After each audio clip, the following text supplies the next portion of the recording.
Hello, I'm Dr. Jeanette Raymond, psychologist, psychotherapist, and relationship expert, here to talk to you about how many of the painful symptoms you have in your body from childhood and into adulthood basically come from the way that you were treated when you were little and you didn't have words to express it. So if you have persistent colds and coughs, asthma, constipation, diarrhea, a lot of acne, backache, joint aches and pains, basically, and gastric trouble, hair problems, sleep issues. These are all functions of emotional expression that you don't have words for, because when you were an infant and a baby you couldn't express it in words.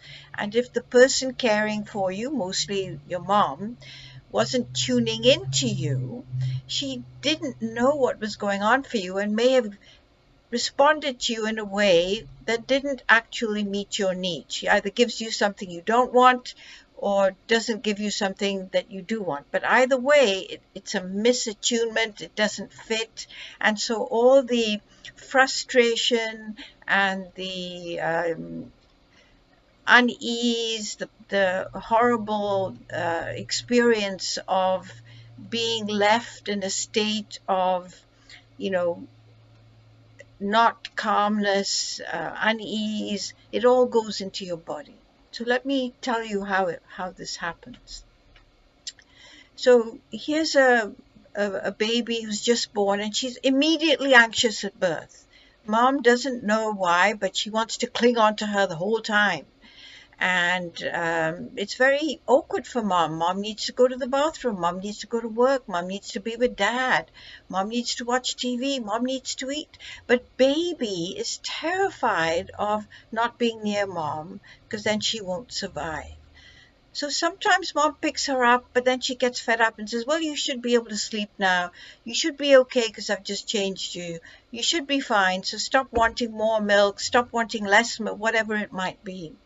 And so what baby does, she can't say, but mom, I'm scared. Can you just sit with me? Can you just hold me?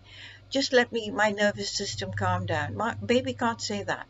So the anxiety, the stress, the activated nervous system, what does it do? It becomes wired in and it goes into the body, in your physical DNA. So when you're older, when you have similar situations, when you're feeling anxious or uneasy and you want your partner to just sit with you, hold your hand, have a cuddle, put your head on his shoulder or her shoulder on the couch when you're watching TV, when that doesn't happen, all those same feelings get activated and you get uneasy. You can break out with dermatological conditions. You can have constipation and diarrhea, whatever the problems, wherever you put it in your body. So if your mom wasn't dealing with your toilet training very well, wasn't cleaning you, made you hold it in, or got angry with you for holding it in or not letting it out, or letting it out too often, not soon enough, or whatever, then that's where your emotional problems are going to be, and it's going to be in your body, and that's how you're going to express it. If, on the other hand, your emotional needs as an infant were for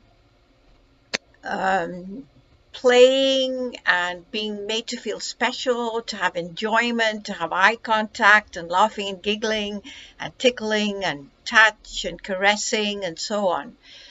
And you didn't have that. In fact, you got an angry mom or a busy mom or an impatient mom or a mom who was just very mechanical, doing the job and then leaving you alone. Then your issues, your emotional need for connection, for play, for interaction, for feeling who you are, for feeling good, for feeling important, feeling that you matter and all that, that's going to go into your physical DNA and come out in a physical way. So it might come out in the form of acne, it might come out in the form of skin lesions, it may come out in the form of molds and discoloration, uh, eczema, and hair loss. The person that I write about in my book, which is called From Feeling Unwanted to Wanting to Feel, The Burden of Being Perfect. This patient that I talked to you about, his mom had him out of wedlock, and she was very depressed when she had him, and so she left him with someone else to be taken care of, and she went to recover for a month. And so the infant, Ian, was given all sorts of, mixed messages. Does mom want me? Does she not want me? Why is she leaving me? Why is she leaving with someone else? Why is she so depressed when I'm near her? Why doesn't she look at me when she feeds? And then all of a sudden mom comes back and tears him away from the only person he's ever known, this woman who was taking care of him, a kind of a grandmother, but not biological. And they were wrenched. And so his nervous system became activated to feel separation and loss that was out of his control. His mother would separate, he'd lose her, give her to someone else, give him to someone else. Then he'd lose that person and his mother would take him back. Then he'd lose his mother when she got depressed and have to bear that loss. And of course, he had no words. All he could do was try to literally hold his breath and make sure that somebody was going to take care of him. So he developed problems to do with bowel movements. When he was constipated, he would hold it all in, right? Like literally holding his breath, but it would be his bowels. And then when he felt relaxed, when he felt relieved, when he felt taken care of again, when something felt safe and okay, then he could let it go and it would come in diarrhea. And all through his life, his adult life, he had constipation and diarrhea. His mother would take him to all sorts of doctors when he was a teen and so on. They never could find anything out. And so his body reacted that way. He would defy his mother by being constipated, because she'd get angry that he wasn't going to the toilet, and she felt like a bad mother because she couldn't make him go.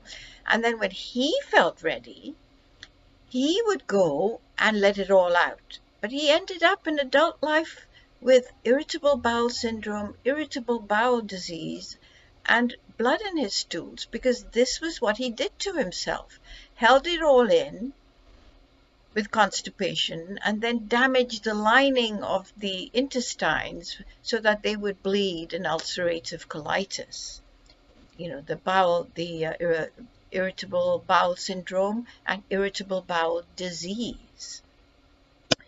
But also it was a reflection of his anger, because as a baby he couldn't express his anger. One minute you want me, then you don't.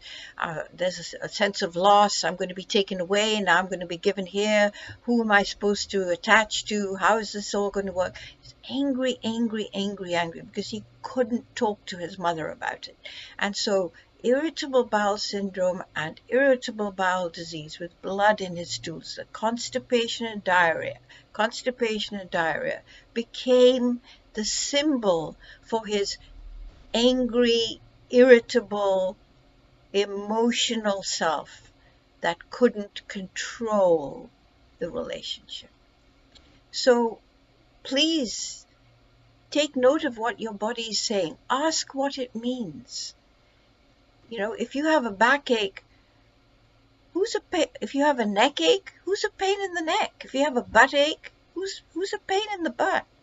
Think about it. If you have a stomach ache or a headache, who and what in the relationship is making you so pain that you can't deal with things? That's really what it's all about. Think about it, work on it, and you'll learn more in the book from not being wanted to wanting to feel, the burden of being perfect. because Ian didn't want to feel anything because it was overwhelming, and his body did it for him. He felt all the feelings in his body through the symptoms of IBD, IBS, rhinitis, pain, acne, and so many other things that you'll learn more about in the book. But this is just a taster. I hope you were piqued and that you'll think about your own symptoms that do not have any biological cause. See you next time.